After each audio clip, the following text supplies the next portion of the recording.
Hey everyone, Zach Farnum here on Music City Live. We're here in Nashville, Tennessee. We got the skyline right back there. And we are here with my good friend, Ms. Jan Howard. How you doing, Jan? I'm great. It's so good to see you. I'm great. Good to be here. It's been a while. We've been trying to work this out forever, and we finally got it. We got it done. And we're all so good things excited. come to pass. That's right. So, obviously, you've got a lifetime of stories for us. But let's... Some you can tell. Not all of them. Not all of them. We'll save those for behind the scenes. All right. So you came here, obviously, with your husband, Harlan Howard, your former husband, one of the great songwriters of our time. He was a great writer, but when he and I met, he was working in a factory and I was a secretary. Really? Yeah, right. Wow. But he was started getting, he was trying to get started as a songwriter, and as history goes, he did. And he heard you singing in the kitchen one day? We'd been married about a year before he ever heard me sing, because I was very shy and I wouldn't sing in front of anybody. I didn't, anybody that could, if they were hearing me. When I was by myself, sometimes I did. And one time this lady came up and she knocked on the door and said, "Was that you singing?" I said, "Oh yeah, I'm sorry I bothered you." And I wouldn't sing anymore. Well, we're glad he brought you out of that shell. But it was funny, he didn't even blink. He just said, "Would you put a song on tape for me?" I said, "Yeah." What song was that? What was the first one? "Mommy for a Day," that he and Buck Owens had written. And Kitty Wells recorded it. Kitty Wells recorded it. The queen of country music. And they received their first BMI award on it. Wow, that's pretty cool. It's amazing how things work. Jan's sung the demo for hits like "Heartaches by the Number" and "I Fall to Pieces." Yeah, I still have I have the original "I Fall to Pieces" on my box set. Really? Yeah, I put it on there. Why not? They didn't ask me my permission for anything else, so I didn't ask their permission either. Of course, hits by Patsy Cline and Ray Price. Yeah. That's awesome. Now she is one of the legends of the Grand Ole Opry, performs constantly on the Opry. It's great. You love the Opry? I do. I would like to see more of the Opry feel. But times change, music changes, because I'm a fan of some of all music and not all of any of it. And but yes, I love the Opry. Of course, I was made a member March 27th, excuse me, 1971. But I had appeared there for 10 years before that. Right. Yeah. And they just didn't know I wasn't a member. Yeah. But somebody told me the other day that Roy Acuff was never a member. Really? You believe that? Wow. He was like the face of the Opry for a long time. Well, maybe there was just no organization. I didn't sign a piece of paper either. Yeah. So, I don't know. Well, you are a member of the Opry now, and it's been, what, 40? Well, 43, almost 44, whatever. 1971, I can't count. So we're gonna have a celebration for your 45th, right? Why not? Let's do it. I take any excuse to have a celebration. That's right. I celebrate life every day. So you've been playing a lot around town lately. You played with Georgette Jones. Well, I played with it. I appeared on different things, like the Georgette was a benefit for cancer research, and then there was, I did something the other night at Nashville Nightlife for 150 Texans or something. That's cool. And it was great, yeah. I enjoyed it very much. Yeah. Well, we were just talking before we went on camera about your fans. Jan has some of the best fans, some of the most dedicated fans in country music. And of course, country music fans are great in general. But I think your fans, they really love you. It amazes me, but I'm very honored.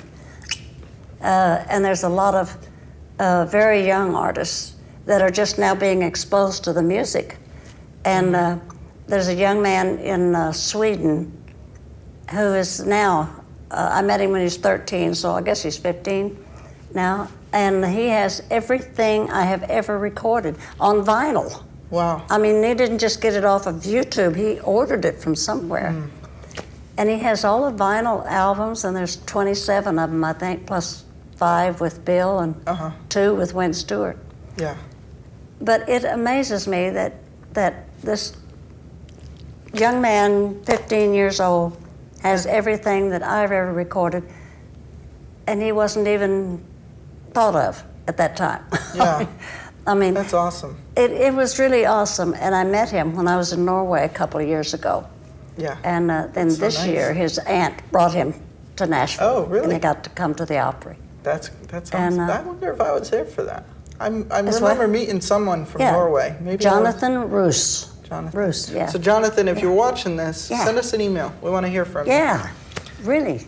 Facebook. And thank you, Jonathan. Find us on Facebook, all of that. Thank you. We need more fans like you out there. Absolutely. But you're right. Country music fans are the greatest and the most loyal. And they are fans of the artist, not their most recent record. Right. That's Really. what we need. Yeah. And I think we were moving away from that for a while, but I think we're moving towards that again. Yeah, With I guess. younger artists like Mary Sarah, who we're gonna see later. She's beautiful and lovely and sings great. I'm honored. So Jen, you've sung on some of the biggest records in history. You did a lot of background singing. I did, because I love to sing harmony. I love to sing harmony. And so, somebody says, come on and sing, and I say, okay. Yeah. Yeah. So Johnny Cash. Yeah, Did John. a lot with John. I did Mama Sang Tenor, way up there. You did that line? Yeah, that was me. I thought so. The original That's so cool. Mama Sang Tenor. Wow. So go listen to that. Actually, let's play a clip of that. We're going to play a clip of that right now. That we'd get together in a family circle singing loud. Daddy sang bass. Mama sang tenor. Me and little brother would join right in there. Singing seems to help a troubled soul. So that's so cool. That's like your living history right here in front of me, and I love it. And that's what I love about you. I said it's great to be a part of history before you are history. That's funny. But True. you're friends with Patsy and Yes. all the big legends. That's so cool. Tell us a little about Patsy. I know we've talked a little. Yeah, Patsy was very outspoken, to say the least. If she liked you, she loved you. And if she didn't like you, she told you so. She had a voice, was absolutely powerful. I think she had a four octave range. That's about 4.5 higher than I sing now. But she did, and she could sing anything she wanted to, period. She loved Western swing, and she loved pure country. And she had to, or Owen Bradley had to really put his foot down, or she would never, her music today, as you know it, or from those Owen Bradley last recordings, would not have happened if it had been up to Patsy. Because they were not country enough. you know. She like, won't you come home, Bill Bailey? And Western swing. And Owen just had to put his foot down. So that's thanks to Owen and Patsy's talent that her music is timeless. Well, of course, Owen did that with a lot of artists. Yes, he did. He and I argued a lot. Did you? Yeah, I think I'm the only one that ever absolutely said no. Really? I don't know. But I was in the What'd you studio say? one day, and I recorded a lot of stuff that I didn't like. And because I A lot of people do that, God, I unfortunately. can't stand it, listen to it, so I don't. But this one song, and I won't name the writer because he's wonderful, but that song was just not me. And I tried it a few times, and I said, I hate this song. I don't like this song. I'm not going to sing this song. And because I can't sing a song I don't like or can't feel some way. And I just said, I'm not going to do it. That's it. Just like that. And he didn't argue with me. Wow, that's a first. Well, I don't know if that'll say anything good or bad, but I just decided that day, it's why? Uh-huh. Why? No, I'm gonna do it. Well, you talk about feelings in songs, and of course, I think every time I hear My Son, I get a tear in my eye. Can you tell us a little bit about that? My son. God blessed me with 3 wonderful sons. And my oldest son had just started his 2nd year at MTSU. But he'd come home, we lived in Madison, so he'd come home whenever he wanted to, mostly, and Monday, Tuesday, or Wednesday, or sometimes, I don't know why I paid the apartment in Murfreesboro, but no, I was always happy when he came home. And he came home this one day and walked out to the mailbox and brought the mail in, and he opened it and he said, guess what? I just got a letter from the president. He was drafted. And he had a B average in school, but he was drafted. And I could have gotten him out of it. And he said no. He said he was no better than anybody else. And he would. So he was in basic at Fort Knox, Kentucky. Now my middle son was 23 months younger. And it was always, they were buddies, they were friends. They were, all my 3 of the boys were 23 months apart. So Jimmy was at Fort Knox, and then I always, when I was on the road, I would call home after the show or something to make sure everything was okay. And I had a wonderful housekeeper, and I had a younger son, David. Yes. And so this particular night, I talked, and we'd always, at the end of the conversation, say, "Are you sure there isn't anything else I need to know?" Well, this particular night, when I said that, I was talking to Corky, and I said, "Anything else I need to know?" And he said, "Oh yeah, I joined the Army today." I said, "You did what?" He said, "Jimmy's going, I'm going." So he did. So he was with the 101st, and he was in basic at Fort Campbell. Jimmy was at Fort Knox. Then Jimmy got his orders for Vietnam later. And Corky volunteered. He said, "Jimmy's going, I'm going." Because they couldn't send 2 brothers unless one volunteered. Huh. So, but anyway, he was home on leave. Jimmy was already in Vietnam. I'm skipping ahead, but I was writing Jimmy a letter, and I didn't know what to do. I just wrote these words, and I showed it to Corky, and I said, he said, "Mom, that's more than a letter." He said, "You need to put it to music." He said, "Jimmy would be so proud." So I struggled, and I finally did. I read it to Bill Anderson. He said the same thing, and I went into the studio to do it for Jimmy, and I couldn't get through it. Owen said, "If you can get through it one time, we'll take it." So that's what's on the record, is that one time that I was able to get through it. I sent him a little 7.5 tape, real tape, and I never got to hear from him personally because he was killed shortly after that. But I've got letters from his friends that said that he did hear it, and I understand that it was played every day in Vietnam like the national anthem. Wow.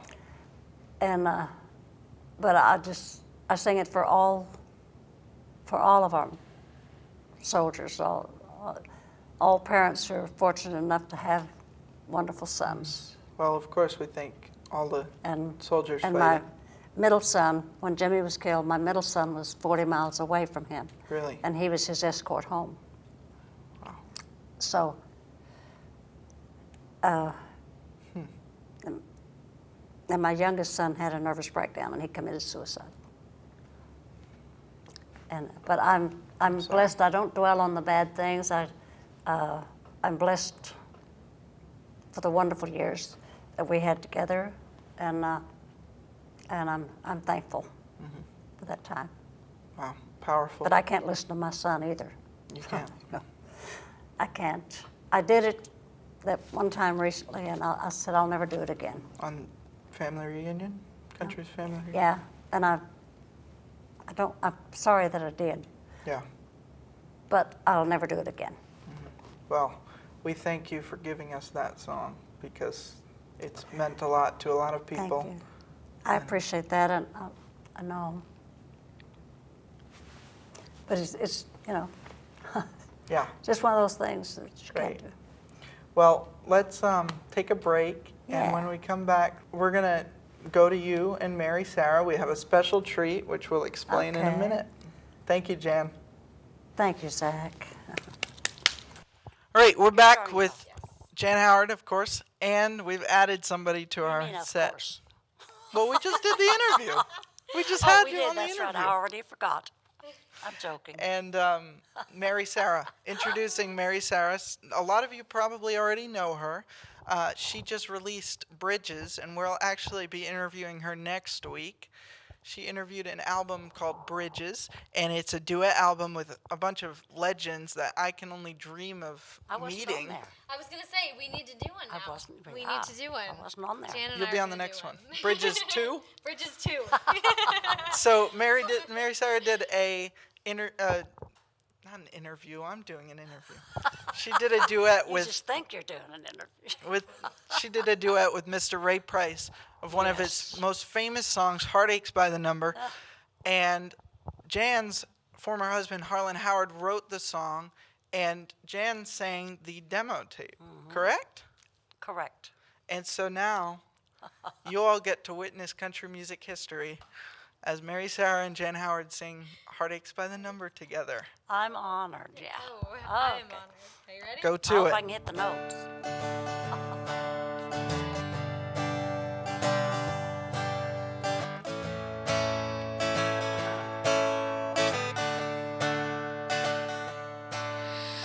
Heartache number one was when you left me. I never knew that I could hurt this way. And heartache number two was when you came back again. You came back but never meant to stay. Now I've got Heartaches by the numbers, troubles by the score. Every day you love me less, each day I love you more. yes, I've got Heartaches by the numbers, a love that I can't win. But the day that I stop counting, that's the day my world will end.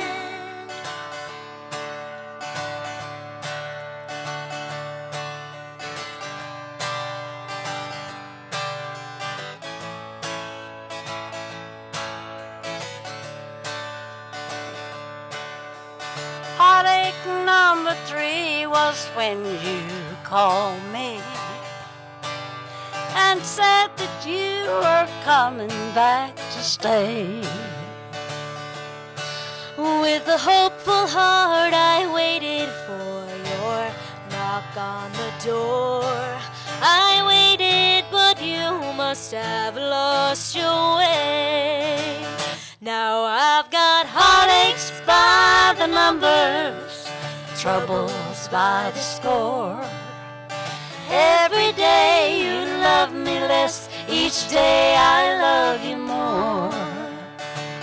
yes, I've got Heartaches by the numbers, a love that I can't win. But the day that I stop counting, that's the day my world will end. Hey! That was fun. That was fun. Goosebumps. Goosebumps. That was Oh, awesome. wow. You realize how many years apart? We're talking like 59 or 58 or something when Ray did it, and here it is, whatever it is. That's Wow. that's Here it is, awesome. 2014. Yes. Whatever it is. I don't do numbers anymore. Well, you can find Mary Sarah and Ray Price's version of that on her new album Bridges, which is in stores now. Yes. Yeah. On iTunes and everywhere. Everywhere. That's great. But when I founded That's Country All, it was to bring together traditional country music with modern day singers, and That's I can great. say for the first time that I feel like we've met that goal. So thank you both for that. You've done a wonderful job, Zach. Well, thank Thank you you. for what you did. Yeah. Yes. Thank you. All right, everybody, thank you. This is Music City Live with me, Zach Farnum, and my guests, Jan Howard and Thank Mary Sarah. you. Give it up for them. Thank you, thank you, thank you. Thank See you. you soon.